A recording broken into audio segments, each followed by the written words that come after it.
Seret perempuan gila itu dari rumah ini. Teriak ibu mertua menyuruh satpam untuk mengusirku. Lalu, suami berkata, ibuku nyaman di rumah ini, kamu ngontrak aja sana. Mereka mengusirku dari rumahku sendiri. Kubalas kelakuan suami dan ibu mertua yang tak tahu diri itu. Kususun rencana. Besoknya, kujual rumah itu dan kubuat mereka menyesal. Suami dan ibu mertuaku histeris. Sebelum ceritanya dimulai, silahkan tulis di kolom komentar dari daerah mana saja teman-teman yang menyimak cerita ini. Jangan lupa like dan subscribe agar channel ini bisa semakin berkembang dan bisa mempersembahkan cerita yang lebih menarik lagi. Malam itu udara terasa sangat dingin menusuk tulang. Namun suasana di ruang tengah rumah mewah itu justru terasa sangat panas dan mencekam. Pertengkaran hebat baru saja pecah, menghancurkan keheningan malam yang seharusnya menenangkan. Di tengah ruangan, Ibu Suci berdiri dengan dada naik turun menahan amarah yang meluap-luap. Wajah wanita paruh baya itu merah padam. Urat lehernya menonjol saat ia menunjuk ke arah pintu utama rumah dengan jari telunjuk yang gemetar. Suaranya melengking keras, membelah kesunyian hingga terdengar sampai ke halaman depan. Seret perempuan gila itu dari rumah ini sekarang juga. Teriak Ibu Suci dengan lantang. Matanya menatap tajam ke arah menantunya yang berdiri kaku di dekat meja kaca. Di ambang pintu, seorang pria parubaya berseragam petugas keamanan tampak ragu-ragu melangkah masuk. Ia menundukkan kepala, tidak berani menatap langsung ke arah majikannya. Ia tahu betul siapa yang sebenarnya memiliki kekuasaan penuh atas rumah ini, namun teriakan majikan perempuannya membuat nyalinya menciut. Ia hanya bisa menelan ludah, serba salah menghadapi situasi keluarga yang sedang memanas.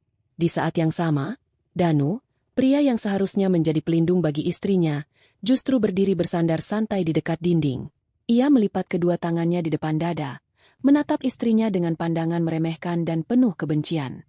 Tidak ada sedikit pun rasa kasihan di matanya melihat wanita yang telah mendampinginya selama bertahun-tahun kini dihina dan diusir oleh ibunya sendiri. Danu bahkan menyeringai tipis, seolah menikmati pemandangan yang tersaji di depan matanya. Ibuku nyaman di rumah ini. Kamu sewa tempat lain saja sana. Cepat pergi. Ucap Danu dengan nada suara yang sangat dingin dan menusuk hati. Kata-katanya mengalir begitu saja tanpa beban, mengusir sosok yang selama ini selalu menjadi tulang punggung keluarga mereka. Anissa berdiri mematung. Ia mengenakan jilbabnya dengan rapi, menutupi sebagian besar wajahnya yang kini memucat. Ia menatap lekat-lekat wajah suami dan ibu mertuanya secara bergantian. Ada rasa sesak yang tiba-tiba menghantam dadanya. Sebuah pengkhianatan yang terasa begitu nyata dan menyakitkan. Selama ini, ia telah memberikan segalanya untuk keluarga ini. Ia bekerja keras siang dan malam, membangun perusahaan dari nol hingga sukses, membiayai semua kebutuhan suaminya yang tidak pernah memiliki pekerjaan tetap, dan memenuhi segala permintaan ibu mertuanya yang selalu menuntut kemewahan. Namun, inikah balasan yang ia terima pada akhirnya? Ibu Suci tidak sabar melihat Anissa yang masih terdiam. Wanita tua itu melangkah maju dengan kasar, meraih lengan Anissa, lalu menariknya paksa menuju pintu keluar. Anissa hampir terjatuh karena tarikan yang tiba-tiba itu. Petugas keamanan yang berdiri di dekat pintu terpaksa menyingkir, membiarkan insiden pengusiran itu terjadi di depan matanya. Keluar kamu dari sini. Rumah ini milik anakku. Kamu tidak pantas tinggal di sini. Perempuan tidak tahu diri. Maki Ibu Suci sambil terus mendorong tubuh Anissa hingga melewati ambang pintu. Anissa tidak melawan secara fisik. Ia hanya memegang erat tas tangan miliknya. Ia membiarkan tubuhnya didorong keluar hingga akhirnya kakinya menapak di lantai teras depan yang dingin. Angin malam langsung menyapa wajahnya, mengibarkan ujung jilbabnya dengan pelan. Dari belakang, Danu ikut melangkah keluar dan berdiri di samping ibunya. Pria itu menatap Anissa dengan tatapan kemenangan, merasa bahwa ia akhirnya berhasil menguasai rumah besar yang megah tersebut. Jangan pernah berani menginjakkan kakimu di rumah ini lagi. Semua barang-barangmu biar pembantu yang urus besok. Sekarang, menyingkir dari pandanganku. Ancam Danu sebelum akhirnya berbalik badan. Pintu kayu jati yang tebal dan berat itu ditutup dengan bantingan keras. Suara kunci yang diputar terdengar jelas di telinga Anissa, menandakan bahwa ia benar-benar telah terbuang dari tempat yang selama ini ia sebut sebagai rumah. Lampu teras dimatikan dari dalam, menyisakan Anissa dalam kegelapan malam yang sepi. Anissa berdiri diam di depan pintu yang tertutup rapat. Matanya menatap lurus ke arah serat kayu pintu tersebut. Anehnya, tidak ada setetes air mata pun yang jatuh membasahi pipinya. Kesedihan yang sempat muncul beberapa saat lalu kini menguap tak berbekas, digantikan oleh sebuah perasaan lain yang jauh lebih kuat dan berbahaya. Perasaan yang selama ini ia kubur dalam-dalam demi mempertahankan keutuhan rumah tangganya. Kesabarannya telah habis. Batas toleransinya telah dilewati. Ia menarik napas panjang, mengisi paru-parunya dengan udara malam yang dingin. Ia membenarkan letak jilbabnya yang sedikit berantakan akibat dorongan tadi, memastikan penampilannya tetap rapi dan bermartabat. Perlahan-lahan, sudut bibirnya tertarik ke atas, membentuk sebuah senyuman dingin yang sangat mengerikan. Senyum itu bukan senyum kekalahan, melainkan senyum seseorang yang baru saja menyadari bahwa ia memegang kartu as untuk membalikan keadaan. Dengan gerakan tenang, Anissa membuka resleting tas tangannya. Ia merogoh ke dalam tas tersebut dan mengeluarkan sebuah map plastik berwarna bening. Di dalam map itu, terdapat sebuah dokumen penting dengan stempel resmi negara. Dokumen itu adalah sertifikat hak milik atas nama dirinya. Sebuah bukti sah yang menyatakan secara hukum bahwa tanah dan bangunan mewah yang baru saja mengusirnya ini adalah harta mutlak miliknya, jauh sebelum ia mengenal dan menikah dengan Danu. Anissa menatap dokumen itu di bawah cahaya lampu jalan yang temaram. Ia mengingat kembali bagaimana ia harus bekerja keras memeras keringat selama bertahun-tahun, menabung setiap sen penghasilannya dari usaha kecil-kecilan hingga menjadi perusahaan besar, hanya untuk bisa membeli rumah impiannya ini. Dan kini, suami benalu dan mertuanya yang tidak tahu diuntung itu mencoba merampasnya begitu saja. Mereka mengusirnya dari istananya sendiri. Kalian sangat bodoh, gumam Anissa pelan pada dirinya sendiri. Suaranya terdengar sangat tenang namun penuh dengan ancaman. Kalian pikir kalian telah menang malam ini. Nikmatilah tidur nyenyak kalian yang terakhir di rumahku. Besok, kalian akan tahu apa artinya kehilangan segalanya. Anissa memasukkan kembali dokumen berharga itu ke dalam tasnya. Ia merapikan pakaiannya sekali lagi, lalu melangkah mantap meninggalkan pekarangan rumah tersebut tanpa menoleh ke belakang sedikitpun. Langkah kakinya terdengar tegas di atas paving blok halaman rumah, seirama dengan detak jantungnya yang kini memompa darah penuh ambisi pembalasan dendam. Malam ini mungkin ia terusir, tapi esok hari, ia yang akan menghancurkan mereka semua hingga tidak bersisa. Anissa berjalan menyusuri trotoar jalan yang sepi. Angin malam semakin kencang, namun tekad di dalam dadanya membuat ia sama sekali tidak merasakan kedinginan. Setiap langkah yang ia ambil membawanya menjauh dari rumah mewah tersebut, sekaligus membawanya masuk ke dalam kilas balik masa lalu yang selama ini selalu ia coba maklumi. Ia teringat masa-masa di mana ia selalu mengalah dan membiayai seluruh hidup Danu beserta ibu mertuanya. Ia ingat betul bagaimana Ibu Suci selalu memprotes makanan yang disajikan di meja makan, menuntut hidangan mahal setiap hari seolah-olah ia adalah seorang ratu. Ia juga ingat bagaimana Danu selalu meminta uang dalam jumlah besar dengan alasan untuk modal usaha yang tidak pernah ada wujudnya. Semua uang yang Anissa berikan hanya menguap begitu saja untuk gaya hidup Danu yang suka memamerkan kekayaan di depan teman-temannya. Anissa selama ini diam karena ia terlalu menghargai ikatan pernikahan. Ia pikir kesabarannya akan melunakkan hati mereka. Namun malam ini, segala kebaikannya dibalas dengan pengusiran yang sangat tidak manusiawi. Pikiran Anissa kembali ke masa sekarang saat ia melihat sebuah taksi melintas. Ia melambaikan tangannya dan segera masuk ke dalam kendaraan tersebut. Ia meminta sopir taksi untuk membawanya ke sebuah penginapan mewah yang terletak di pusat kota. Ia memiliki tabungan pribadi yang jumlahnya sangat besar, uang yang tidak pernah disentuh oleh Danu karena Anissa menyimpannya di rekening rahasia. Malam ini, ia tidak akan membiarkan dirinya terlunta-lunta di jalanan. Ia akan menyusun strategi dari tempat yang nyaman. Sesampainya di penginapan mewah tersebut, Anissa langsung memesan kamar dengan fasilitas terbaik menggunakan uangnya sendiri. Ia masuk ke dalam kamar yang luas dan wangi, meletakkan tasnya di atas meja, lalu berjalan menuju cermin besar yang menempel di dinding. Ia menatap pantulan dirinya sendiri. Wanita di dalam cermin itu bukan lagi istri penurut yang rela diinjak-injak demi menjaga nama baik keluarga. Ia membuang rasa pedulinya malam ini juga. Ia menghapus sisa-sisa belas kasihan di dalam hatinya. Anissa duduk di tepi ranjang yang empuk, mengambil telepon genggam dari dalam tasnya. Ia membuka daftar kontak dan mencari sebuah nama. Ia mengingat seorang perantara jual beli tanah yang sangat terkenal di kalangan pengusaha. Pria ini dikenal memiliki jaringan luas dan mampu menjual rumah dalam hitungan jam kepada pihak-pihak tertentu yang membutuhkan aset cepat, tanpa banyak bertanya. Tanpa ragu, Anissa menekan tombol panggilan. Nada dering terdengar beberapa kali sebelum akhirnya panggilan itu dijawab oleh suara seorang pria di seberang sana. "Selamat malam, Bu Anissa." Ada yang bisa saya bantu malam-malam begini? Sapa perantara tersebut dengan nada profesional. Selamat malam, Pak. Saya butuh bantuan Anda segera. Saya mau menjual rumah besar saya malam ini juga. Saya butuh pembeli secepatnya. Dan jual di bawah harga pasar tidak masalah asal uangnya tunai dan transaksi selesai malam ini. Ucap Anissa dengan suara tegas dan lugas, tanpa basa-basi. Terdengar jeda sejenak dari seberang telepon. Perantara itu tampak terkejut dengan permintaan Anissa yang sangat mendadak dan di luar kebiasaan. Namun, sebagai seorang profesional yang selalu melihat peluang, ia segera merespons dengan nada yang jauh lebih antusias. Bu Anissa serius mau menjual rumah besar itu malam ini? Kebetulan sekali. Sungguh sangat kebetulan. Ada seorang ketua preman penguasa wilayah utara yang sedang mencari rumah besar dan butuh sangat cepat. Dia mencari tempat untuk dijadikan tempat tinggal sekaligus markas anak buahnya. Dia orang kaya baru, berani bayar tunai malam ini juga, tanpa menawar. Asal besok rumah sudah dalam keadaan kosong melompong. Jelas perantara tersebut panjang lebar. Mendengar penjelasan itu, senyum mematikan kembali mengembang di wajah Anissa. Ini adalah jalan keluar yang sangat sempurna. Menjual rumahnya kepada kelompok preman bukan hanya akan memberinya uang tunai dalam waktu singkat, tetapi juga akan memberikan kejutan luar biasa bagi Danu dan Ibu Suci besok pagi. Mereka yang mengusirnya dengan sombong akan berhadapan langsung dengan orang-orang yang jauh lebih kasar dan tak kenal ampun. Sepakat. Itu persis seperti yang saya butuhkan. Bawa dia menemui saya sekarang juga di penginapan tempat saya menginap. Bawa serta pejabat pembuat akta tanah kenalan Anda agar semua surat menyurat bisa selesai malam ini juga secara hukum. Saya akan mengirimkan lokasi saya sekarang. Jawab Anissa dengan mantap. Baik, Bu Anissa.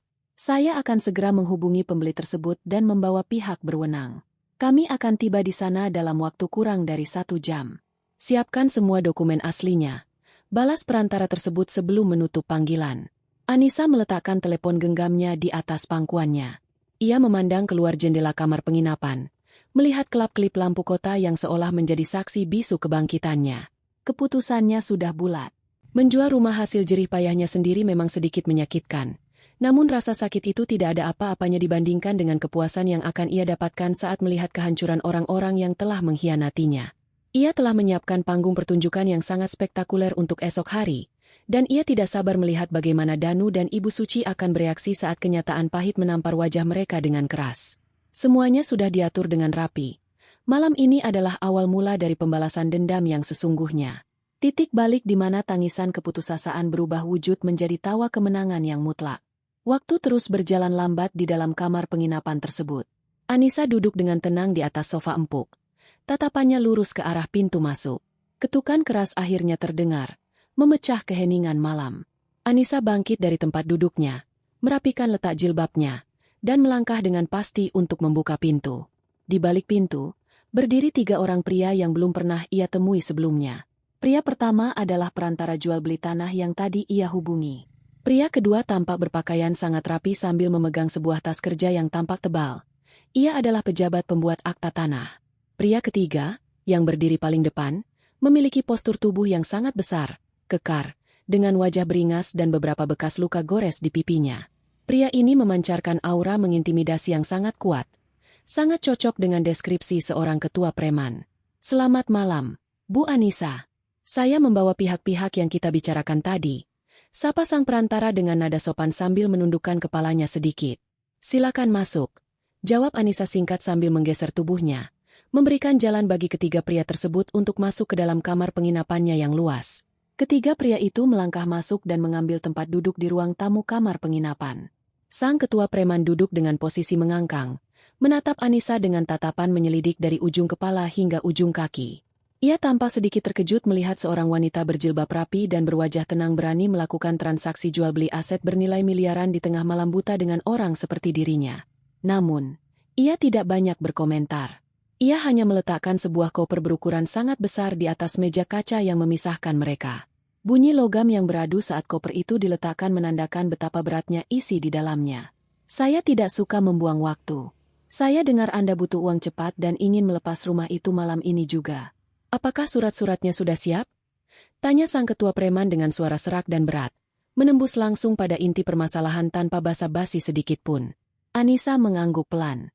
Ia mengambil map plastik dari dalam tasnya dan meletakkannya di atas meja, tepat di sebelah koper besar tersebut. Ini sertifikat hak milik asli atas nama saya pribadi.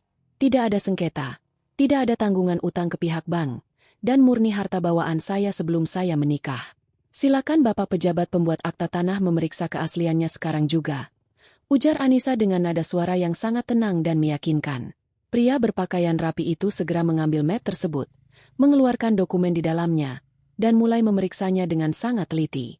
Ia menggunakan kaca pembesar kecil dan alat penerang khusus yang ia bawa di dalam tas kerjanya. Suasana menjadi hening sejenak. Hanya terdengar suara kertas yang dibalik dan helaan napas dari orang-orang di ruangan itu. Anissa tetap duduk dengan postur tegak. Sama sekali tidak terpengaruh oleh tatapan tajam sang ketua preman yang terus mengawasinya.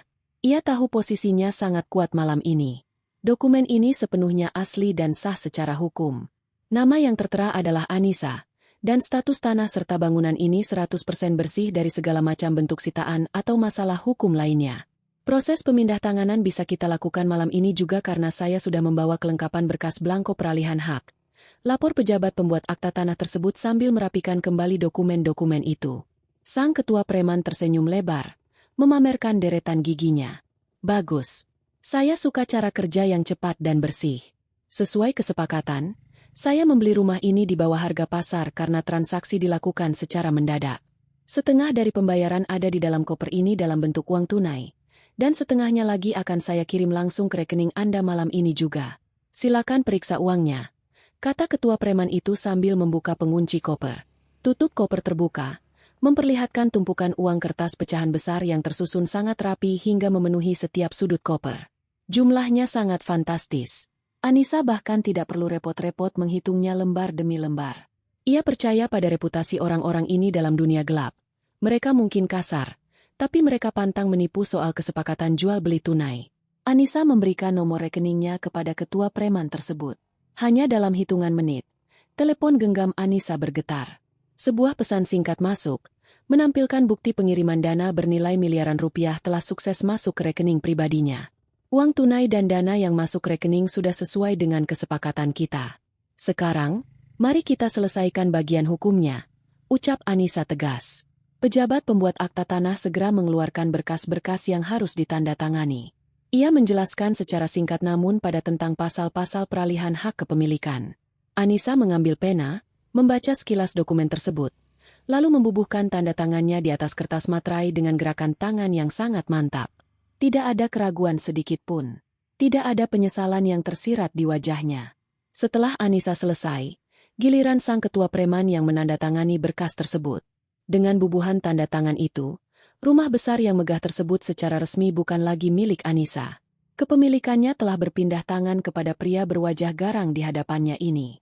Sang pejabat pembuat akta tanah menyalami keduanya, menyatakan bahwa proses transaksi telah selesai secara sah. Ketua preman itu menutup kopernya dan mendorongnya ke arah Anissa. Pria bertubuh besar itu lalu menyandarkan punggungnya ke sofa, menatap Anissa dengan pandangan penuh selidik. Semua urusan surat menyurat sudah selesai. Sekarang pertanyaannya, kapan saya dan anak buah saya bisa masuk rumah itu? Saya butuh tempat itu segera untuk mengumpulkan orang-orang saya. Tanya sang ketua preman dengan nada menuntut. Anissa membuka tasnya kembali dan mengeluarkan sebuah kunci rumah. Kunci itu adalah kunci duplikat yang selalu ia bawa kemana-mana. Ia meletakkan kunci itu di atas meja dan mendorongnya perlahan ke arah sang ketua preman. Bibirnya melengkung membentuk senyuman tipis yang sangat dingin. Sebuah senyuman yang bahkan membuat perantara tanah di sebelahnya sedikit merinding melihatnya. Silakan masuk besok pagi-pagi buta. Pak, rumah itu kini sepenuhnya milik Anda. Ucap Anissa dengan suara pelan namun terdengar sangat tajam di telinga. Bagaimana jika masih ada orang di dalam rumah itu? Apakah Anda sudah mengeluarkan barang-barang Anda? Tanya ketua preman itu lagi, memastikan tidak ada hambatan saat ia memindahkan pasukannya besok pagi. Barang-barang penting saya sudah saya bawa. Jika besok pagi Bapak menemukan ada orang di dalam rumah itu, entah laki-laki atau perempuan tua, anggap saja mereka penyusup yang mencoba menguasai properti Bapak. Mereka tidak punya hak apapun atas tempat itu. Usir saja pakai cara Bapak. Saya memberikan kewenangan penuh kepada Bapak untuk membersihkan rumah tersebut dari siapapun yang menolak pergi. Saya sudah tidak peduli lagi pada mereka. Tegas Anissa tanpa berkedip. Ketua preman itu tertawa terbahak-bahak hingga suaranya menggema di dalam kamar penginapan. Ia sangat menyukai jawaban Anissa. Ia mengambil kunci tersebut dan menggenggamnya erat-erat. Luar biasa. Saya suka gaya Anda, Bu Anissa. Sangat tegas dan tidak banyak basa-basi. Tenang saja, kalau urusan mengusir penyusup, itu adalah keahlian utama saya dan anak buah saya. Besok pagi, rumah itu akan bersih dari siapapun penghuni lamanya. Terima kasih atas kerjasamanya, ucap ketua preman itu sambil bangkit berdiri. Ketiga pria itu akhirnya pamit undur diri, meninggalkan Anissa sendirian di dalam kamar penginapan bersama sebuah koper berisi uang tunai yang sangat banyak.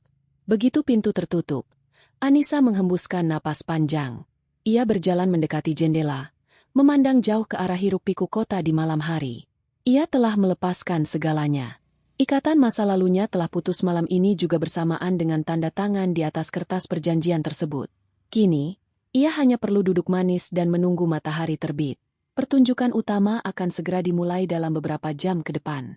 Sinar matahari pagi menyusup masuk melalui celah-celah tirai jendela di ruang makan rumah mewah tersebut.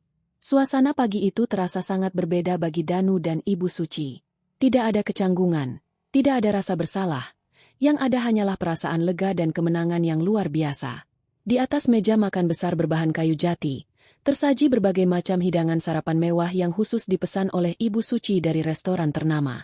Ia duduk di kursi ujung meja, mengunyah makanannya dengan lahap sambil terus menyunggingkan senyuman puas. Akhirnya kita bisa sarapan dengan tenang tanpa melihat wajah perempuan sombong itu. Selama ini dia selalu merasa berkuasa hanya karena dia yang mencari uang. Sekarang, dia pasti sedang menangis terseduh-seduh di pinggir jalan, menyesali perbuatannya karena berani melawan kita. Ucap Ibu Suci sambil mengambil lauk tambahan ke piringnya. Suaranya terdengar sangat pongah. Danu yang duduk di seberang ibunya tertawa kecil sambil menyeruput minuman hangatnya. Ia merapikan rambutnya yang tersisir rapi dan bersandar santai di kursi empuk tersebut. Ia memandangi sekeliling ruang makan yang dihiasi perabotan mahal dan lampu gantung kristal yang mewah. Ia merasa sangat berkuasa hari ini. Seluruh rumah besar ini kini berada di bawah kendalinya. Setidaknya begitulah pikirannya. Ibu benar. Dia terlalu banyak mengatur hidup kita. Memangnya dia pikir dia siapa? Setelah ini, aku akan menghubungi Cindy. Aku akan menyuruhnya segera pindah ke sini. Cindy jauh lebih penurut dan pandai melayani suami dibandingkan Anissa. Rumah besar ini sangat cocok untuk Cindy. Balas Danu dengan mata berbinar-binar membayangkan kehidupan barunya bersama wanita idamannya. Bagus. Bawa Cindy kemari.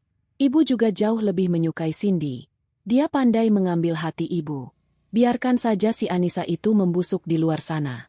Ingat Danu, kalau dia sampai berani datang kemari mengemis minta maaf, jangan pernah bukakan pintu. Suruh petugas keamanan mengusirnya lagi seperti semalam. Sahut Ibu Suci dengan nada memerintah yang sangat tegas.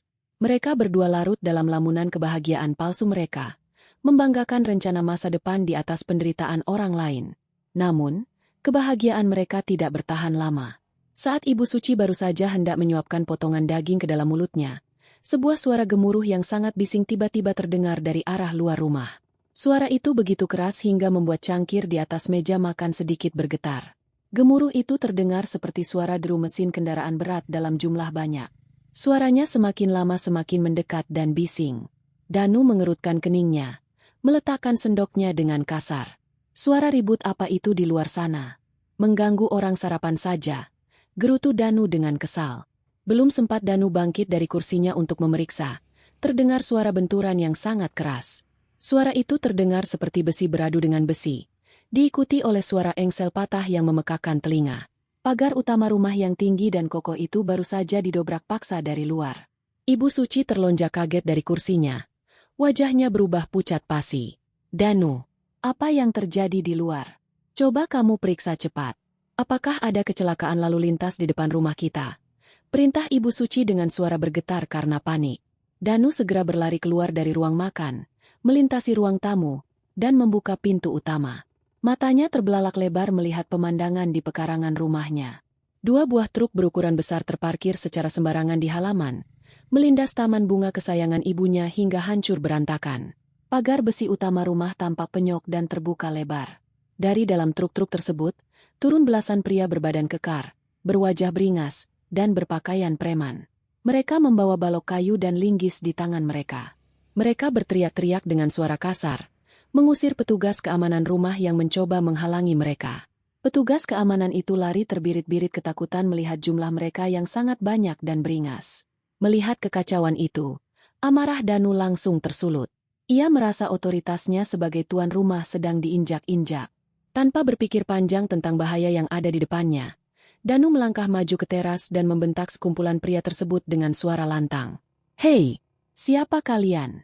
Berani-beraninya merusak pagar dan masuk ke pekarangan rumah orang tanpa izin. Kalian tahu ini rumah siapa?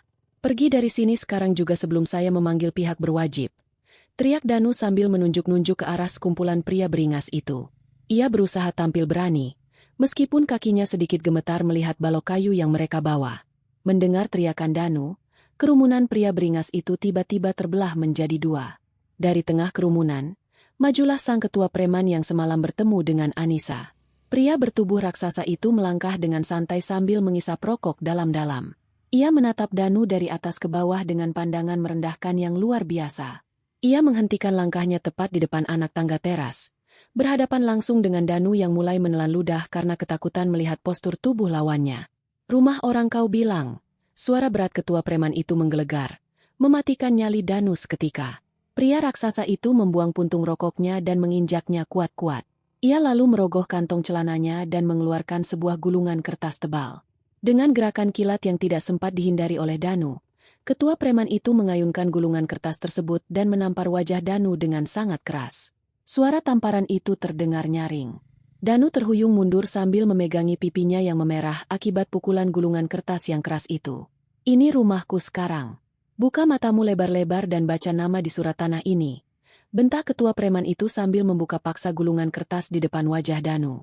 "Kalian yang berstatus penyusup dan tidak punya hak apapun, angkat kaki dari tanahku sekarang juga.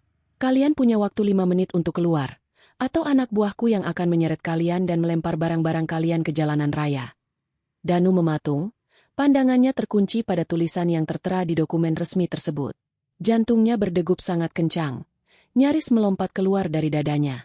Nama yang tertera sebagai pemilik sah bukan lagi nama istrinya, melainkan nama seorang pria asing yang kini berdiri di hadapannya dengan tatapan membunuh. Kenyataan itu menghantamnya seperti batu besar yang jatuh dari langit, menghancurkan seluruh keangkuhan yang baru saja ia nikmati beberapa menit yang lalu saat sarapan pagi. Pagi yang ia kira akan menjadi awal mula kehidupannya yang sempurna, kini berubah menjadi mimpi buruk paling mengerikan yang tak pernah ia bayangkan seumur hidupnya.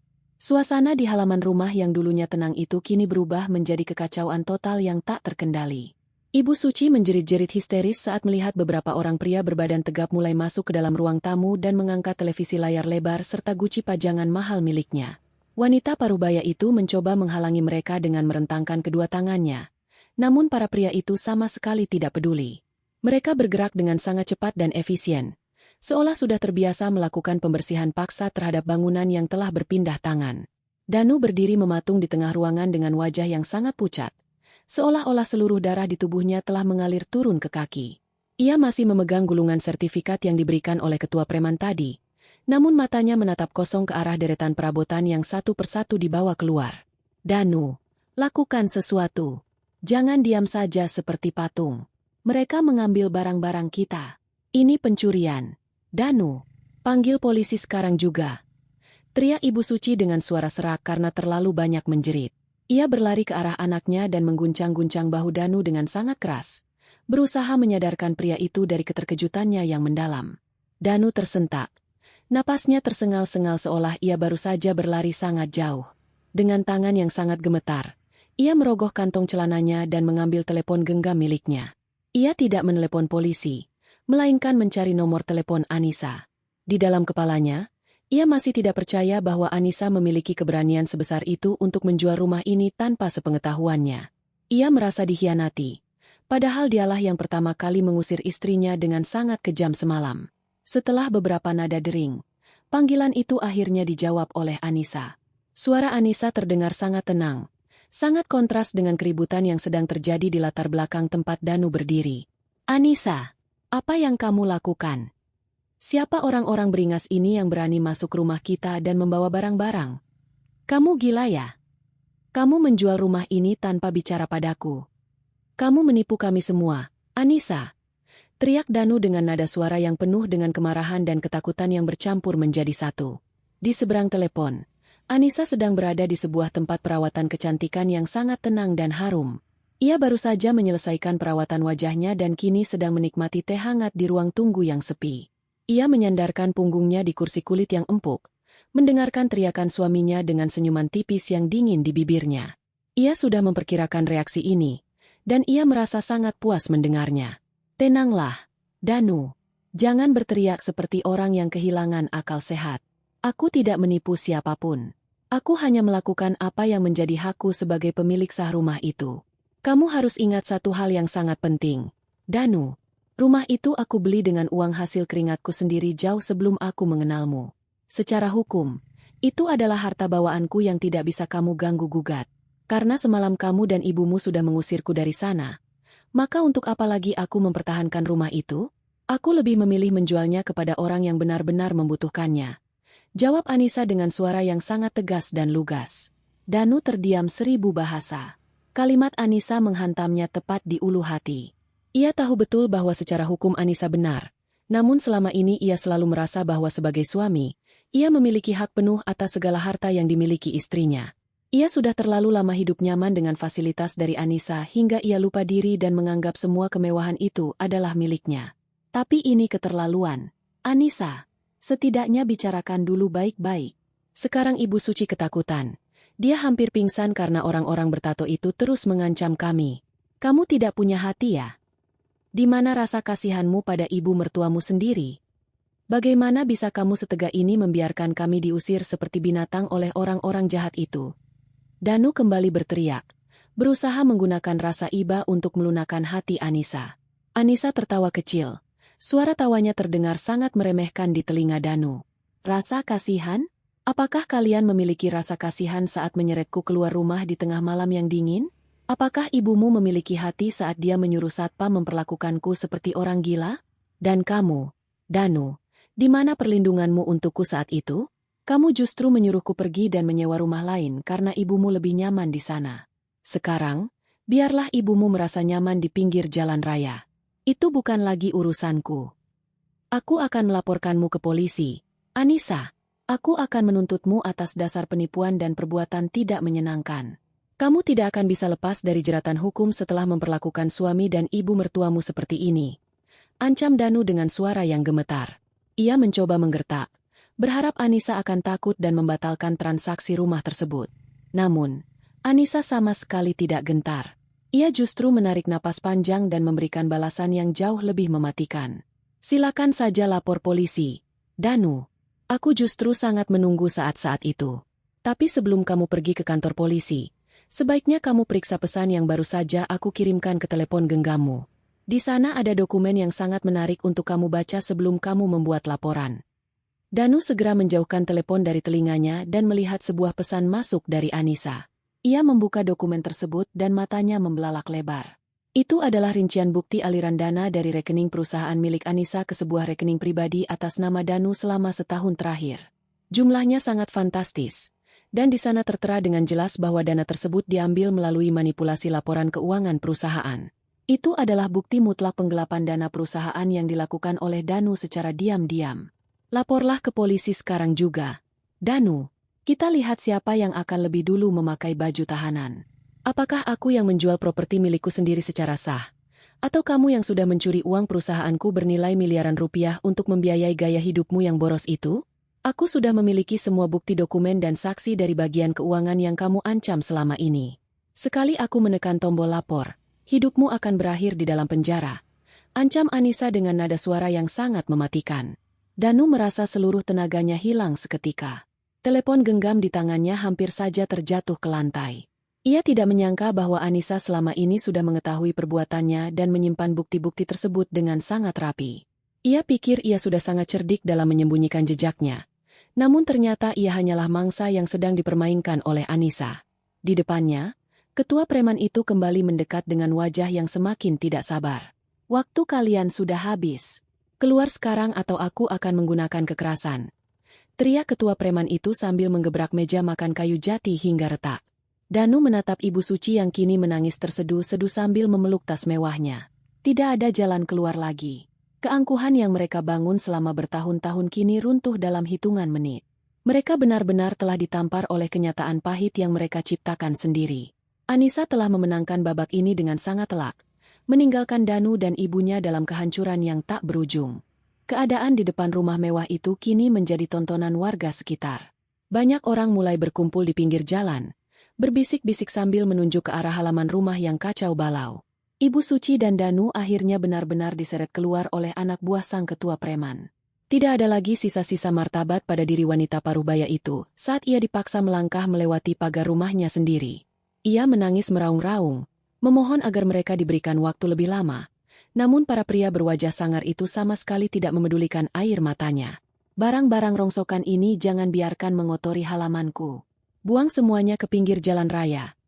Perintah sang ketua preman dengan nada suara yang menggelegar. Anak buahnya bergerak sangat cepat. Mereka melempar koper-koper berisi pakaian, tas mewah, sepatu, hingga bantal dan guling milik Ibu Suci ke trotoar jalan yang kotor. Beberapa barang pecah belah hancur berantakan saat menghantam aspal. Ibu Suci mencoba menyelamatkan tas koleksinya yang bertebaran di tanah. Namun ia justru terjatuh karena didorong oleh salah satu preman yang sedang membawa kursi jati keluar rumah. Ia terduduk di atas tanah yang berdebu. Penampilannya sangat berantakan dan jauh dari kesan mewah yang selama ini ia pamerkan kepada para tetangga. Para tetangga yang selama ini merasa muak dengan kesombongan Ibu Suci kini justru mencibir. Tidak ada satupun dari mereka yang datang mendekat untuk menolong.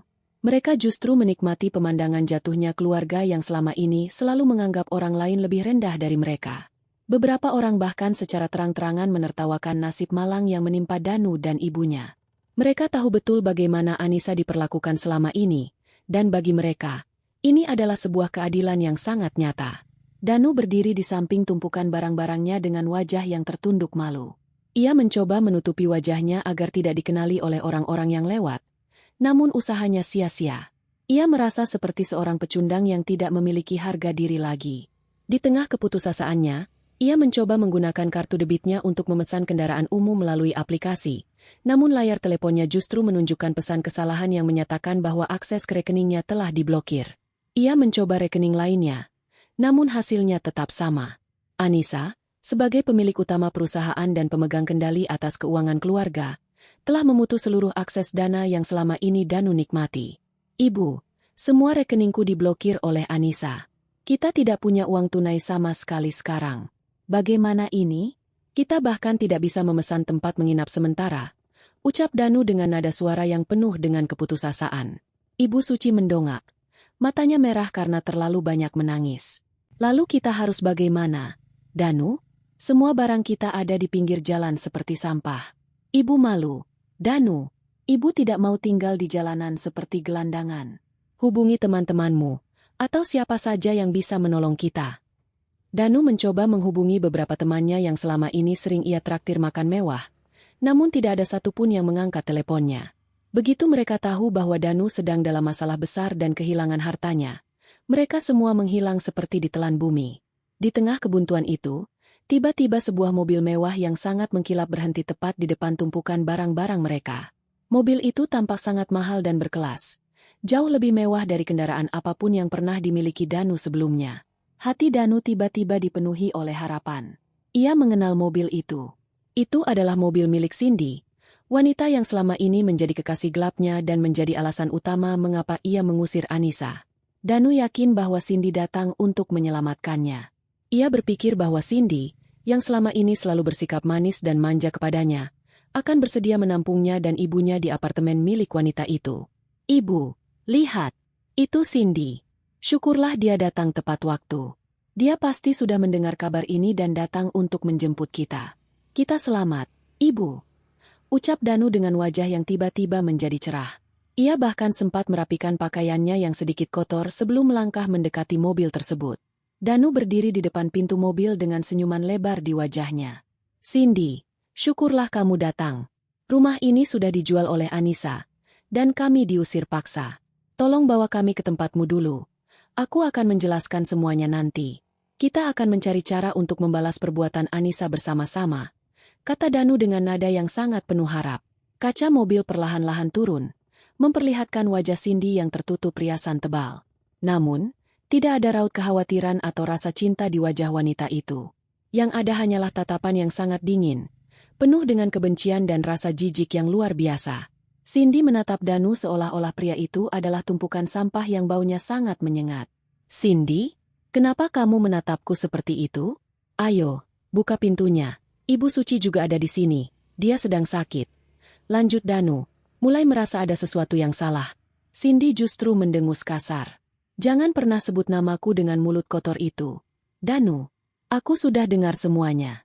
Ternyata selama ini kamu itu hanya benalu yang hidup menumpang pada istrimu. Semua kemewahan yang kamu pamerkan padaku selama ini ternyata bukan milikmu, melainkan milik Anissa. Kamu membohongiku. Danu, kamu bilang kamu adalah pengusaha sukses, tapi ternyata kamu hanyalah seorang pencuri yang menggelapkan uang perusahaan." Danu terperangah. "Tapi Cindy, aku melakukan itu semua juga untukmu. Aku memberikanmu hadiah-hadiah mahal dari uang itu. Aku tidak peduli. Aku tidak sudi berhubungan dengan pria miskin dan calon tahanan seperti kamu. Aku kira kamu sungguhan kaya. Ternyata kamu cuma gelandangan yang berlaga hebat. Sekarang ambillah ini, dan jangan pernah menghubungiku lagi," teriak Cindy dengan suara yang sangat ketus. Cindy merogoh kursi belakang mobilnya dan mengambil sebuah tas plastik besar berisi pakaian-pakaian kotor milik Danu yang pernah tertinggal di tempatnya. Tanpa ragu, ia melempar tas plastik itu tepat ke arah wajah Danu hingga pria itu terjatuh ke belakang. Setelah itu, Cindy segera menaikkan kaca mobilnya dan memacu kendaraannya dengan sangat cepat, meninggalkan kepulan asap yang mengenai wajah Danu dan Ibu Suci. Danu terduduk di aspal, memegang tas pakaian kotor yang dilemparkan Cindy. Harapan terakhirnya baru saja hancur berkeping-keping. Ia menoleh ke arah ibunya yang kini pingsan karena tidak kuat menanggung rasa malu yang teramat sangat. Di sekeliling mereka, warga terus menonton dan mencemooh. Langit mulai berubah menjadi gelap. Mendung yang sangat tebal mulai menutupi matahari, seolah alam pun ikut meratapi nasib buruk mereka yang kini resmi menjadi gelandangan di depan rumah yang dulunya mereka banggakan. Kehancuran total telah datang, dan ini baru merupakan awal dari penderitaan panjang yang harus mereka jalani sebagai balasan atas kesombongan mereka. Kepergian Cindy meninggalkan jejak kepahitan yang sangat mendalam di hati Danu. Pria itu masih terduduk di atas aspal jalanan yang berdebu, menatap kosong ke arah ujung jalan di mana kendaraan Cindy menghilang dari pandangannya. Kata-kata makian yang dilontarkan oleh wanita yang selama ini ia puja-puja itu terus terngiang-ngiang di telinganya.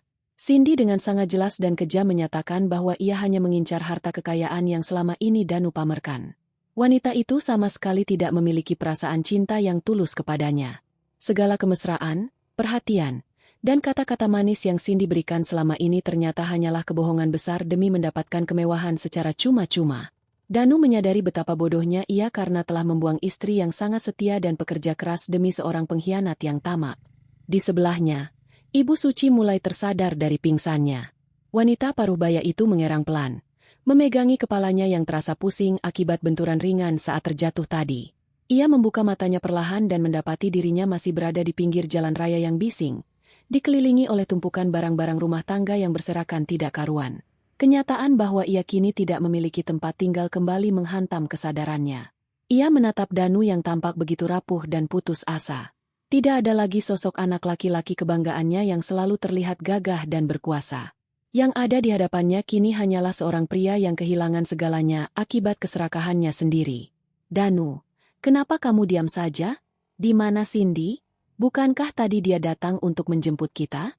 Ayo cepat kita pergi dari tempat terkutuk ini. Ibu sudah tidak tahan menjadi tontonan orang-orang yang lewat." Rengek Ibu Suci sambil berusaha bangkit berdiri dengan susah payah. Kakinya gemetar menahan beban tubuhnya sendiri. Danu menoleh menatap ibunya dengan pandangan yang redup. "Cindy sudah pergi, Ibu. Dia tidak mau menampung kita. Dia menolak kita mentah-mentah karena tahu kita sudah tidak punya harta lagi. Dia bahkan memaki-maki dan melempar pakaian kotorku ke wajahku. Cindy mengkhianati kita. Ibu, dia sama sekali tidak peduli pada kita." Mendengar hal itu, tangis Ibu Suci kembali pecah. Ia memukul-mukul dadanya sendiri, meratapi nasib buruk yang bertubi-tubi menimpa keluarganya hari ini. Harapan terakhir mereka untuk mendapatkan tempat berteduh yang nyaman telah hancur berantakan. Mereka kini benar-benar sebatang kara, tidak memiliki sanak saudara yang bisa diandalkan, dan tidak memiliki teman yang bersedia mengulurkan tangan. Kesombongan yang selama ini mereka pelihara telah membuat semua orang menjauh dan tidak mau ikut campur dalam urusan mereka. Langit perlahan-lahan berubah menjadi sangat mendung. Awan tebal menutupi cahaya matahari, membawa hawa dingin yang menusuk tulang. Angin bertiup semakin kencang, menyapu debu-debu jalanan hingga beterbangan mengenai wajah mereka. Tidak lama kemudian, tetes-tetes air mulai turun dari langit. Awalnya hanya gerimis kecil, namun dalam hitungan menit, hujan badai turun dengan sangat deras. Air hujan mengguyur tubuh mereka tanpa ampun, membasahi pakaian dan seluruh barang-barang berharga yang tergeletak di trotoar. Danu, hujan turun sangat deras. Barang-barang kita bisa rusak semua. Lakukan sesuatu, cepat cari tempat berteduh. Jerit Ibu Suci di tengah gemuruh suara hujan. Ia berusaha menutupi kepalanya dengan tas tangan miliknya. Namun air hujan dengan cepat membasahi seluruh tubuhnya hingga ia menggigil kedinginan. Danu yang juga kebingungan segera bangkit berdiri. Ia meraih beberapa koper besar dan menariknya dengan sekuat tenaga. Ia melihat sebuah tempat perhentian angkutan umum yang terletak tidak jauh dari posisi mereka. "Ibu, ayo kita lari ke sana. Kita berteduh di perhentian bus itu dulu," teriak Danu sambil terus menarik koper-kopernya.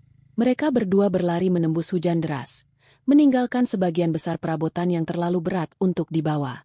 Sesampainya di tempat perhentian bus tersebut, mereka duduk tergulai lemas di bangku panjang yang terbuat dari besi dingin. Pakaian mereka basah kuyup, menempel ketat pada kulit dan membuat mereka semakin menggigil. Tempat perhentian itu terbuka di bagian depannya, sehingga cipratan air hujan dari kendaraan yang melintas dengan cepat masih mengenai tubuh mereka. Beberapa calon penumpang yang juga sedang berteduh di sana menatap mereka dengan pandangan risih dan sengaja menjaga jarak, seolah-olah Danu dan ibunya adalah penderita penyakit menular yang harus dihindari. Ibu Suci memeluk tubuhnya sendiri dengan erat. Bibirnya gemetar menahan hawa dingin yang luar biasa. Ia yang biasanya selalu tidur di atas kasur empuk dengan selimut tebal, kini harus merasakan kerasnya bangku besi di pinggir jalan raya. Air matanya terus mengalir deras, bercampur dengan air hujan yang membasahi wajahnya. Ia meratapi nasibnya, memikirkan bagaimana kehidupannya bisa berubah 180 derajat hanya dalam waktu semalam. Ia teringat pada sosok Anissa yang selalu menyiapkan air hangat untuknya mandi dan makanan lezat untuknya sarapan. Penyesalan mulai merayap di hatinya. Namun semuanya sudah terlambat. Danu duduk di samping ibunya sambil menundukkan kepala dalam-dalam.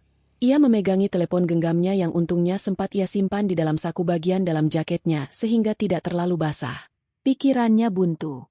Ia sama sekali tidak tahu harus pergi kemana malam ini. Uang tunai di dompetnya hanya tersisa beberapa lembar pecahan kecil. Sama sekali tidak cukup untuk menyewa kamar penginapan paling murah sekalipun. Ia mencoba memutar otak, mencari cara untuk keluar dari situasi yang sangat menyiksa ini. Di tengah keheningan yang hanya diisi oleh suara derasnya hujan, telepon genggam yang ada di genggaman Danu tiba-tiba bergetar dan berdering nyaring. Layar telepon tersebut menyala, menampilkan sebuah nomor tidak dikenal yang memanggilnya. Jantung Danu berdegup kencang. Ia berharap panggilan itu datang dari salah satu temannya yang mungkin berubah pikiran dan berniat memberikan bantuan. Dengan tangan yang sedikit bergetar, Danu mengusap layar teleponnya dan menjawab panggilan tersebut. "Halo? Siapa ini? Tolong, saya sedang butuh bantuan mendesak malam ini," ucap Danu dengan nada suara yang memelas dan penuh keputusasaan. Namun, suara balasan yang terdengar dari seberang telepon sama sekali bukan suara temannya. Suara itu terdengar sangat resmi, berat, dan penuh wibawa. "Selamat malam. Apakah benar saya berbicara dengan saudara Danu?" tanya suara pria di seberang sana. "Iya, benar. Ini saya sendiri." "Anda siapa?" jawab Danu. Perasaannya mulai tidak enak. "Saya dari pihak kepolisian bagian reserse kriminal. Kami menghubungi Anda terkait laporan resmi yang masuk siang ini dari perusahaan tempat Anda bekerja.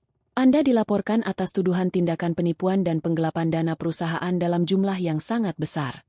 Bukti-bukti awal yang diserahkan oleh pihak pelapor sudah cukup kuat. Kami meminta Anda untuk segera datang ke kantor kepolisian malam ini juga untuk memberikan keterangan terkait kasus ini.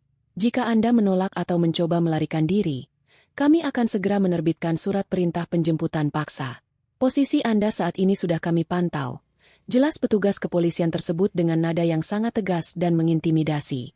Mata Danu terbelalak lebar. Tangannya kehilangan tenaga hingga telepon genggam itu nyaris terlepas dari genggamannya. Seluruh tubuhnya terasa kaku, seolah-olah aliran darahnya berhenti seketika. Ancaman Anissa pagi tadi ternyata bukan sekadar gertakan sambal.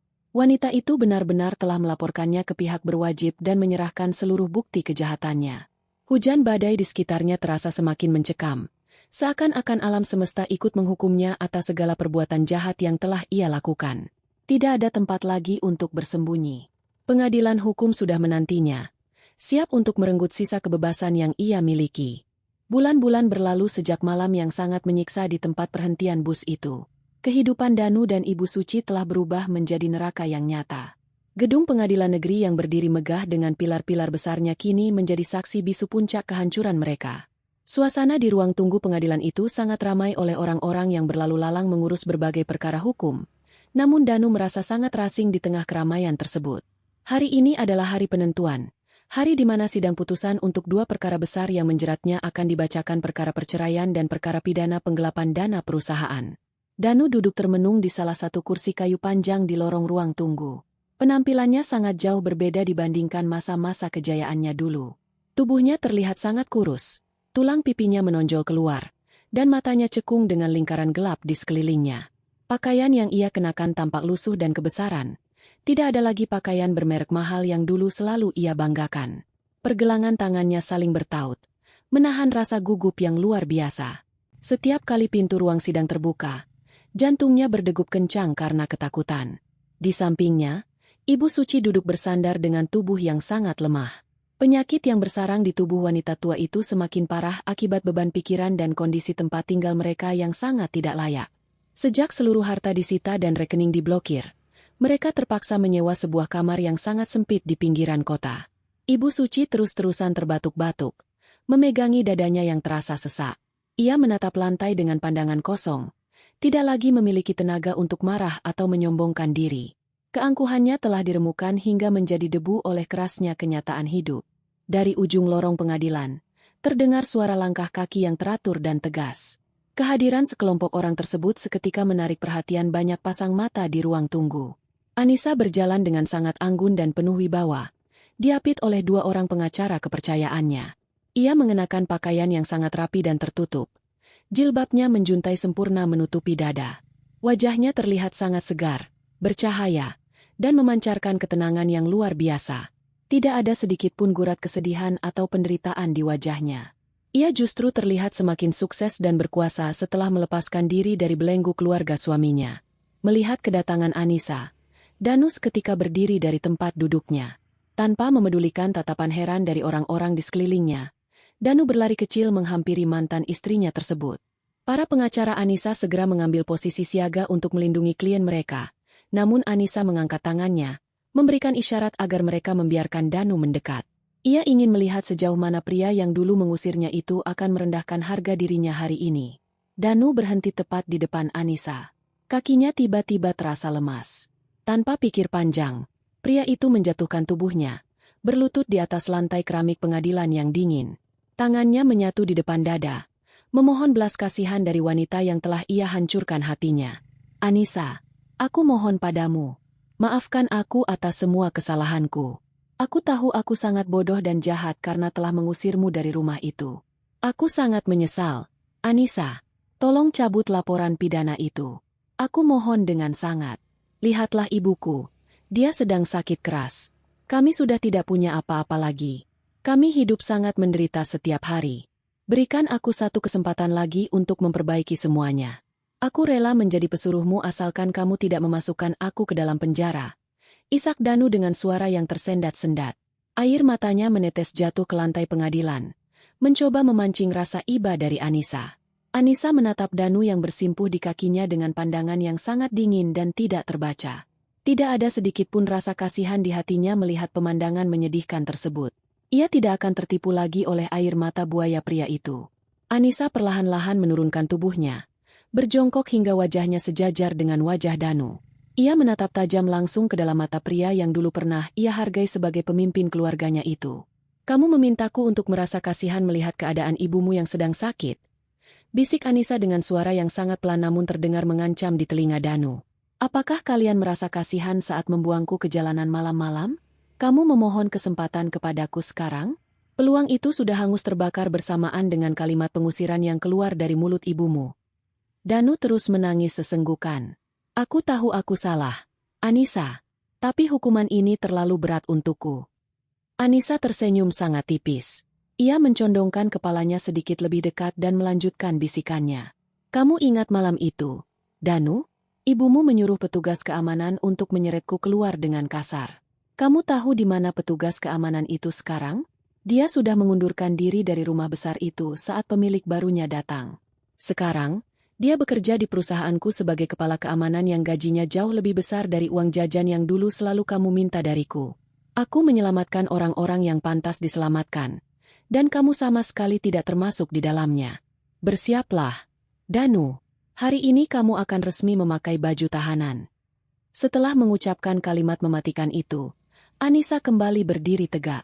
Ia merapikan pakaiannya dan melangkah masuk ke dalam ruang sidang tanpa menoleh lagi ke arah Danu yang terus meratap di lantai. Para pengacara Anissa mengikuti dari belakang, meninggalkan Danu yang diangkat paksa oleh petugas pengadilan untuk bersiap mengikuti jalannya persidangan. Di dalam ruang sidang yang terasa sangat dingin, hakim ketua mengetukkan palunya. Persidangan berjalan dengan sangat cepat dan tegas. Pihak kejaksaan membeberkan seluruh bukti dokumen aliran dana, keterangan saksi dari bagian keuangan, dan rekam jejak transaksi yang secara sah membuktikan keterlibatan Danu dalam kejahatan kerah putih tersebut. Pengacara yang ditunjuk oleh negara untuk mendampingi Danu tidak bisa berbuat banyak untuk menyanggah bukti-bukti kuat yang disajikan. Anissa duduk dengan tenang di bangku barisan depan, mendengarkan setiap rincian kejahatan yang dibacakan. Saat tiba waktunya pembacaan putusan, suasana ruangan menjadi sangat hening.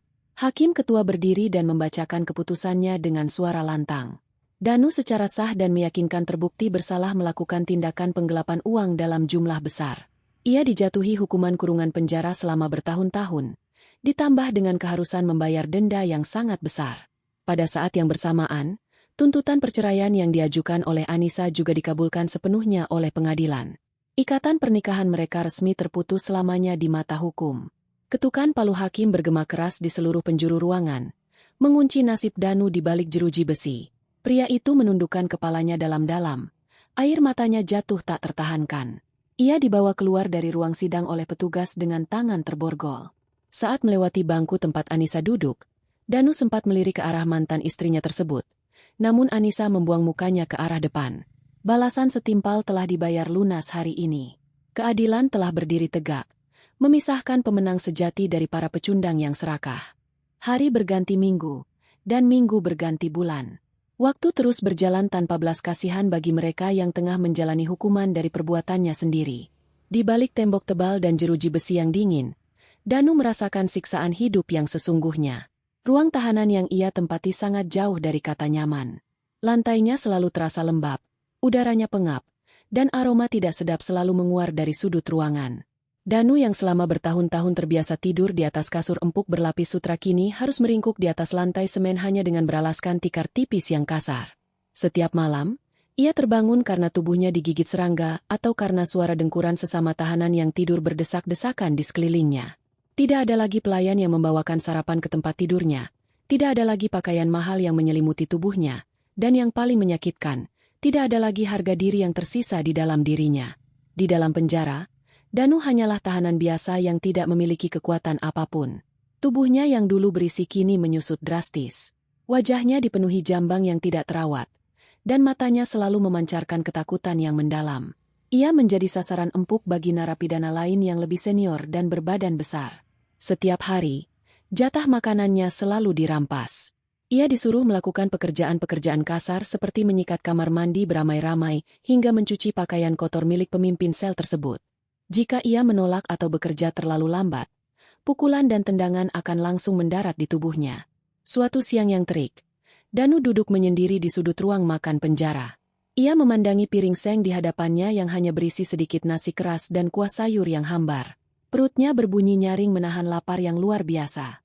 Saat ia baru saja mengangkat sendok, seorang tahanan berwajah garang dengan banyak bekas luka menghampirinya dan langsung mengambil piring tersebut tanpa permisi. "Makanan ini untukku. Orang lemah sepertimu tidak butuh banyak tenaga. Sana, ambilkan aku air minum, cepat," bentak tahanan tersebut dengan suara yang menggema. Danu hanya bisa menunduk, tidak berani melawan sedikit pun. Ia menelan ludah, menahan rasa perih di perutnya sekaligus rasa sesak di dadanya. Ia teringat bagaimana dulu ia selalu membuang-buang makanan mewah yang disiapkan oleh Anissa hanya karena rasanya sedikit kurang pas di lidahnya. Kini, Sebutir nasi pun terasa sangat berharga baginya. Penyesalan yang tiada akhir terus menggerogoti kewarasannya dari hari ke hari. Di tempat yang berbeda, jauh di pinggiran kota yang padat dan kumuh, penderitaan yang sama juga dialami oleh Ibu Suci. Wanita parubaya yang dulu selalu memamerkan perhiasan berukuran besar itu kini tinggal di sebuah kamar sewa yang sangat sempit dan pengap. Ruangan itu tidak memiliki jendela yang layak, dindingnya dipenuhi noda jamur, dan atapnya selalu bocor setiap kali hujan turun. Untuk bertahan hidup dan membayar biaya sewa, Ibu Suci terpaksa bekerja sebagai buruh cuci piring di sebuah warung makan pinggir jalan yang sangat ramai. Tubuhnya yang sudah renta dan sakit-sakitan dipaksa untuk terus berjongkok di depan tumpukan piring kotor yang menggunung dari pagi hingga larut malam. Suatu sore, tangan Ibu Suci gemetar karena kelelahan saat sedang membilas gelas kaca. Sabun cuci yang licin membuat cengkeramannya terlepas, dan gelas itu jatuh menghantam lantai semen hingga hancur berkeping-keping. Suara pecahan kaca itu memancing kemarahan pemilik warung makan. Seorang wanita bertubuh tambun yang sangat galak. Astaga! Kamu ini kerja pakai mata atau tidak? Sudah kerjanya lambat. Sekarang memecahkan barang dagangan orang. Kamu pikir gelas itu harganya murah? Gaji harianmu aku potong untuk mengganti kerugian ini. Cepat bersihkan pecahannya. Jangan sampai mengenai kaki pelanggan. Teriak sang pemilik warung sambil berkacak pinggang di depan wajah Ibu Suci. Ibu Suci menunduk dalam-dalam, memunguti serpihan kaca itu dengan tangan kosong hingga salah satu jarinya tergores dan mengeluarkan darah. Ia tidak berani menjawab apalagi membalas teriakan tersebut. Air matanya menetes jatuh ke dalam ember cucian. Dulu, ia selalu menghina pembantu di rumahnya yang melakukan kesalahan sekecil apapun. Ia akan memotong gaji mereka dan mencaci maki mereka tanpa ampun. Kini, karma itu berbalik menyerangnya dengan cara yang paling menyakitkan. Ia merasakan sendiri bagaimana perihnya diinjak-injak harga dirinya demi menyambung hidup. Tekanan batin yang bertubi-tubi, rasa lapar, kelelahan fisik, dan kerinduan yang mendalam kepada putra satu-satunya perlahan-lahan mulai merusak akal sehat Ibu Suci. Kewarasannya mulai terkikis. Ia sering terlihat berbicara sendiri saat sedang menyikat panci, tertawa-tawa pelan kemudian menangis histeris beberapa detik kemudian. Pada suatu hari, pikirannya yang mulai kacau membawa langkah kakinya berjalan tanpa arah, hingga ia tiba di kawasan perumahan mewah tempat ia dulu tinggal. Dengan pakaian yang sangat lusuh, rambut berantakan, dan aroma tubuh yang tidak sedap, Ibu Suci berdiri mematung di depan pintu gerbang rumah besar yang kini telah menjadi markas kumpulan pria berwajah seram. Ia tidak menyadari bahwa kepemilikan rumah itu sudah berganti. Di dalam kepalanya yang sakit, ia masih meyakini bahwa itu adalah istananya. Danu, ibu pulang. Nak, ayo buka pintunya. Ibu sudah siapkan hidangan kesukaanmu. Jangan di luar terus, nanti kamu masuk angin. Gumam Ibu Suci sambil mengelus-elus jeruji pagar besi tersebut. Tatapannya kosong dan senyumannya terlihat sangat mengerikan. Salah satu anak buah ketua preman yang sedang berjaga di pos depan melihat hal itu. Ia merasa terganggu dengan kehadiran wanita tua berpenampilan seperti gembel yang bertingkah aneh di depan pagar markas mereka. Pria itu keluar dan membentak Ibu Suci dengan kasar. Hei, orang gila! Sedang apa kamu di situ? Pergi sana. Jangan mengotori pemandangan di sini. Cepat menyingkir sebelum aku menyiramu dengan air selokan. Usir penjaga tersebut sambil mengayunkan sapu lidi. Ibu Suci terkejut. Namun ia tidak beranjak. Ia justru melongo ke dalam pekarangan rumah, mencari-cari sosok anaknya. Mana Danu? Saya ibunya. Berani sekali kamu mengusir saya dari rumah saya sendiri. Teriak Ibu Suci dengan suara melengking. Tepat pada saat keributan kecil itu terjadi, sebuah mobil yang sangat mewah dan elegan melintas pelan di jalan raya depan rumah tersebut. Di dalam mobil yang sejuk dan nyaman itu, Anissa duduk dengan tenang di kursi penumpang bagian belakang. Ia baru saja selesai meninjau salah satu proyek pekerjaannya dan berniat kembali ke kantor. Saat mobilnya melewati rumah lamanya, pandangan Anissa tertuju pada sosok wanita tua berpakaian lusuh yang sedang dibentak-bentak oleh penjaga keamanan. Sopir pribadi Anissa yang juga melihat kejadian itu memperlambat laju kendaraan. Ia mengenali wajah wanita tua tersebut dari foto-foto yang pernah ia lihat. Permisi, Bu Anissa. Apakah kita perlu berhenti sebentar? Kalau saya tidak salah lihat, sepertinya wanita yang sedang diusir di depan gerbang sana adalah mantan ibu mertua ibu. Sepertinya kondisinya sangat memprihatinkan dan butuh bantuan. Ucap sang sopir dengan nada hati-hati. Anissa menoleh ke arah jendela, menatap lekat-lekat pemandangan tragis di luar sana. Ia melihat Ibu Suci didorong menjauh dari pagar hingga hampir tersungkur ke aspal. Ia melihat wanita yang dulu selalu merendahkannya itu kini tidak lebih dari seorang pemulung yang kehilangan arah dan akal sehat. Ingatan tentang malam pengusirannya kembali berputar di kepalanya. Semua caci maki, segala tuntutan yang tidak masuk akal, dan tatapan meremehkan dari wanita tua itu terekam sangat jelas di ingatannya. Bibir Anissa melengkung ke atas, membentuk sebuah senyuman yang sangat tenang namun menyiratkan kepuasan mutlak. Hatinya tidak tergerak sedikit pun. Tidak ada setitik pun rasa kasihan yang tersisa di dalam dadanya. Ia telah memaafkan masa lalunya, namun ia tidak akan pernah menolong orang-orang yang secara sadar telah mencoba menghancurkan hidupnya. Tidak perlu berhenti. Jalankan saja mobilnya seperti biasa. Kita tidak punya urusan apa-apa dengan orang asing di pinggir jalan. Jadwal rapat saya di kantor masih menunggu. Perintah Anissa dengan suara yang sangat datar dan tegas. Sopir itu mengangguk patuh dan segera menginjak pedal gas, membawa mobil mewah itu melaju menjauhi lokasi tersebut. Dari balik kaca jendela yang perlahan bergerak menjauh, Anissa melihat Ibu Suci kembali berjalan tertatih-tatih sambil terus bergumam sendiri, hilang ditelan keramaian jalanan kota. Balasan itu sangat sempurna. Anissa menutup matanya sejenak, merasakan beban berat yang selama bertahun-tahun membelenggunya kini telah benar-benar terlepas. Kemenangannya bukan sekadar mengambil kembali hartanya, tetapi menyaksikan alam semesta memberikan hukuman yang paling pantas bagi mereka yang serakah. 1 tahun berlalu dengan sangat cepat sejak badai besar itu menyapu bersih masa lalu Anissa. Waktu telah membuktikan bahwa keputusan berani yang ia ambil di malam pengusiran itu adalah langkah paling tepat dalam hidupnya. Pagi itu, suasana di salah satu gedung perkantoran mewah di pusat kota terasa sangat meriah dan penuh semangat. Karangan bunga berjajar rapi di sepanjang lobi utama, mengirimkan pesan-pesan ucapan selamat dari berbagai mitra bisnis ternama. Hari ini adalah hari yang sangat istimewa bagi Anissa. Ia sedang merayakan peresmian pembukaan cabang perusahaan barunya yang jauh lebih besar dan megah dari sebelumnya. Di dalam ruangan aula utama yang dihiasi dengan sangat elegan, ratusan tamu undangan hadir memberikan tepuk tangan meriah. Anissa berdiri di atas mimbar panggung dengan postur yang sangat percaya diri. Ia mengenakan pakaian kerja yang sangat rapi dan anggun, dipadukan dengan jilbab yang menjuntai menutupi dada. Wajahnya berseri-seri, memancarkan aura seorang pemimpin sejati yang tangguh dan bijaksana. Ia menatap ke arah seluruh karyawan dan rekan bisnisnya dengan senyuman tulus. Terima kasih yang sebesar-besarnya saya ucapkan kepada seluruh tim yang telah bekerja siang dan malam untuk mewujudkan impian ini. Perjalanan kita setahun terakhir tidaklah mudah. Banyak rintangan yang harus kita hadapi. Banyak pelajaran berharga yang kita petik. Namun, kerja keras dan integritas tidak pernah mengkhianati hasil. Hari ini, cabang baru perusahaan kita resmi beroperasi. Mari kita terus melangkah maju bersama-sama, memberikan yang terbaik, dan tidak pernah membiarkan siapapun merendahkan kemampuan kita. Ucap Anissa melalui pengeras suara. Suaranya terdengar sangat lantang dan penuh motivasi. Riuh tepuk tangan kembali menggema memenuhi seluruh penjuru ruangan. Beberapa rekan kerja terdekat menghampiri Anissa setelah ia turun dari panggung. Mereka menyalami dan memeluknya dengan penuh rasa hormat. Selamat, Bu Anissa. Anda sangat luar biasa. Semua pencapaian ini adalah bukti nyata dari ketangguhan Anda. Kami sangat bangga bisa bekerja di bawah kepemimpinan Anda. Ucap salah seorang manajer kepercayaannya dengan mata berbinar-binar. Anissa membalas genggaman tangan manajernya itu dengan erat. Ia merasa sangat bahagia. Ia dikelilingi oleh orang-orang yang tulus mendukungnya.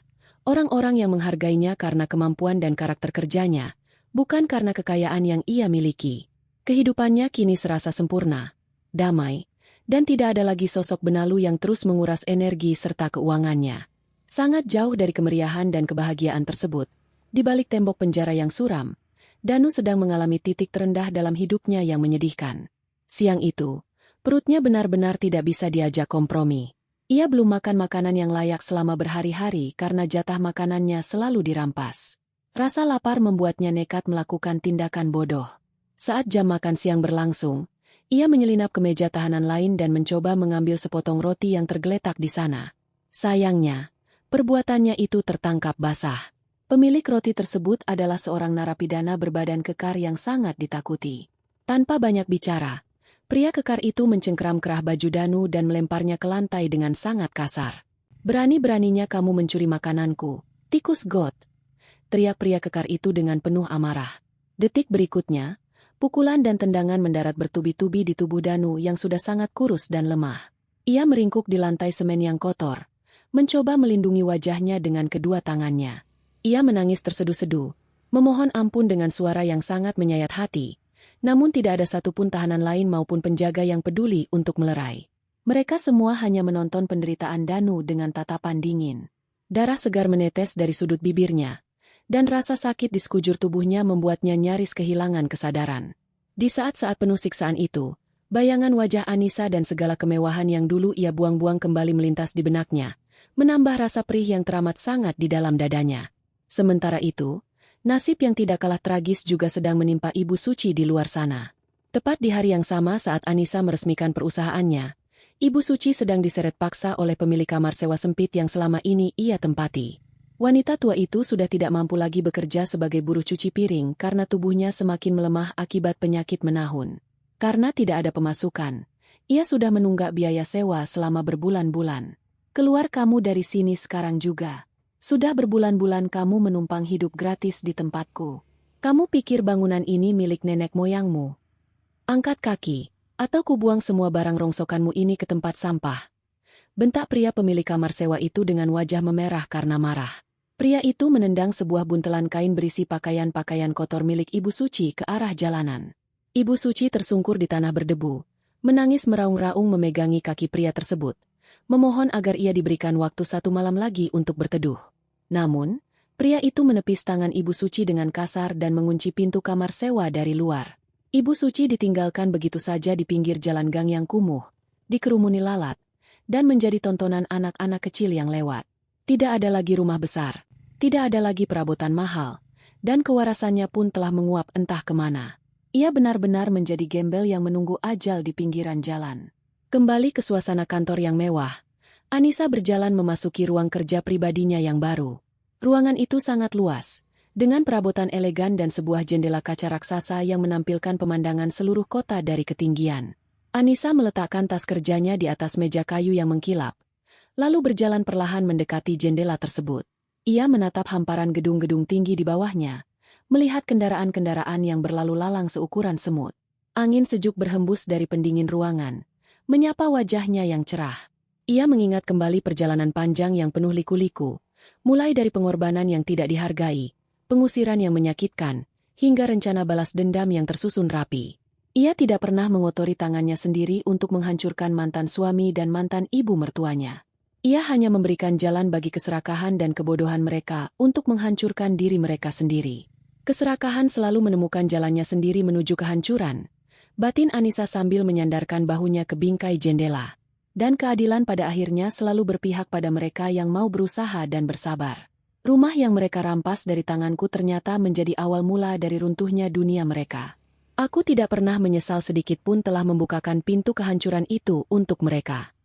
Anissa tersenyum simpul, merasakan kedamaian yang begitu paripurna memenuhi relung hatinya. Ia membalikkan badannya, melangkah dengan pasti menuju meja kerjanya untuk memulai lembaran hidup yang baru. Ia adalah pemenang yang sesungguhnya.